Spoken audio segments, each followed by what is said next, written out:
All right, so I don't know if you saw the latest lists from the very first RBT of the year, but there was this really cool fairy one among them that was playing like Valhalla with Guardian Iatos.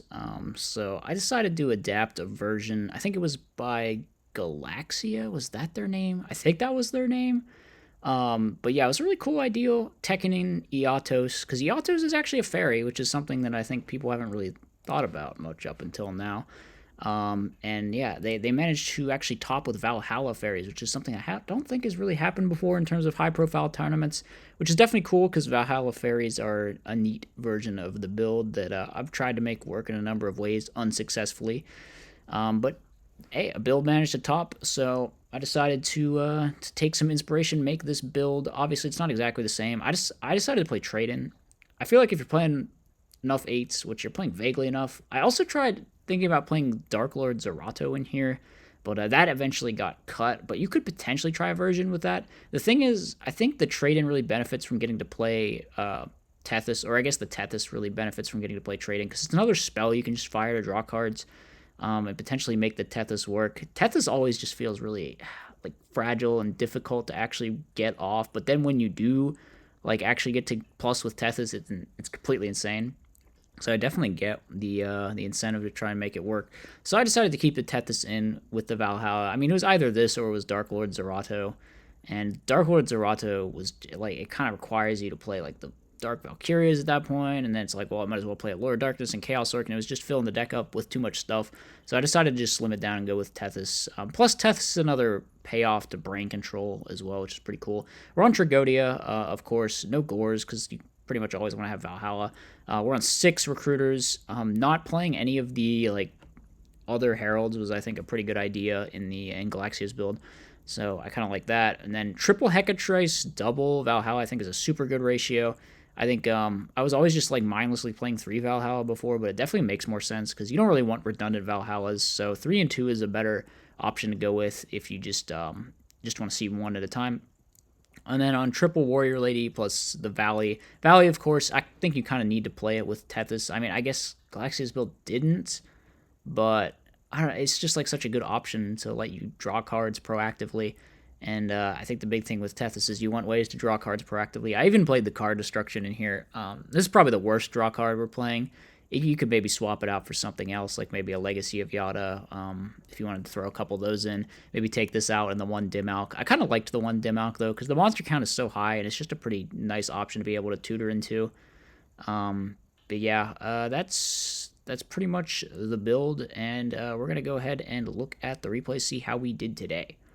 First match up against, this is funny, the dude was playing Hero Frogs, and like after game 1, I thought he was just playing Hero Beat because we see him get Alias, set a back row, and here it's just like, yes, I am going for it.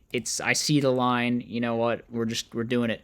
We're gonna summon Christia on turn 1. So we take 1600 damage total to ram 4 fairies. Get a DD Warrior Lady, banish that guy, summon Christia. All right, we're good to go. Opponent goes.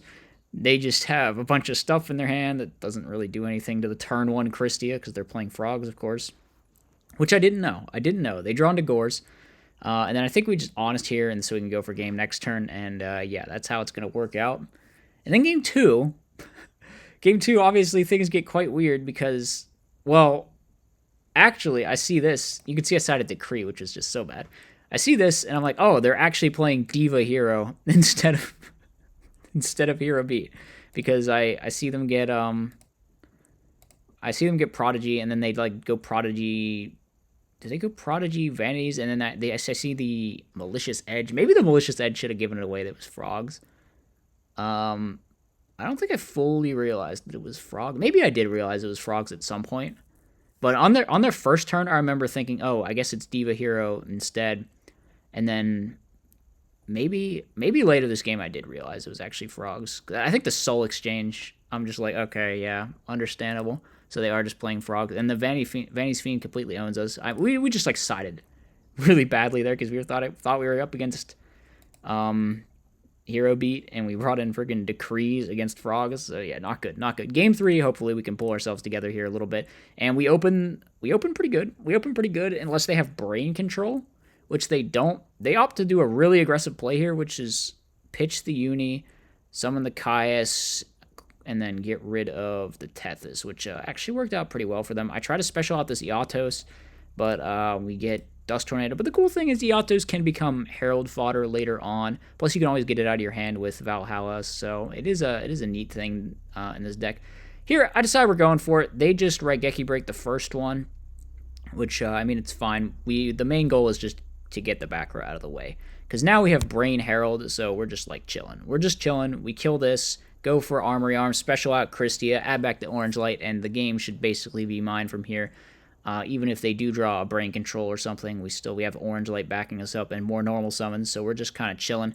We summon out the DD Warrior Lady, hit over, attack him with everything. I ponder whether to equip the Armory Arm, and I think we decide not to. They do draw Soul X, which can out this, but we have the Orange Light, and I just decide to use it straight away, and because that should basically be game, unless the last card in hand is Battle Fader, which it is, in fact, not. It is another Caius, so we're going to pick up the W here against Hero Frog, despite our siding in Decree. That was a little bit questionable. All right, next game, up against something I can't even really identify. I mean, I guess it's like the quick draw machine dupe thing, which can be scary sometimes, but they have some like weird tech choices, like the Summoner Monk and some like hero cards, I think. So they stack for play, go for Caius. Unfortunately, we draw our Orange Light for turn, which, you know, that's an experience. But it's fine. We have Orange Light now, and they're not really going to expect it. So I think I just use it on the Monk thinking that it must be Cat, but actually it's not Cat. But I guess it's good just to stop them from thinning their deck. I don't know what they would have gone for. Like, the only thing I could think that would actually make a play would be like a level 4 tuner or something, but I don't think they're playing that. So I don't know what the Monk was for. I assume it's probably just for Stratos or something, which they draw now. They go into Stratos, search Bubble Man.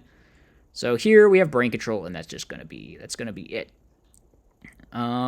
This next game, I think we actually do get to go off with Tethys, which is definitely fun. Going to be enjoyable when it happens. So, this is so cringe. I like screwed up my sequencing on the Eatos thing. So I end up I have to like activate this Valhalla to be all right. Yeah, I couldn't do that play otherwise, I guess. But yeah, I really don't. Obviously, should have just specialed out the Eatos immediately, because now we're going to lose this Valhalla to Heavy Storm at some point. I mean, I guess we have a redundant one, which is basically already eating the neg one, because this card doesn't do anything. But, yeah, obviously pretty stupid. Should have just summoned the freaking the card. This is hilarious. They tried to tribute summon Sork on us, and then they could have actually just hard summoned Sork, which they don't do. So we kind of just get to run over this Turbo Warrior for free when we really shouldn't have been able to do that.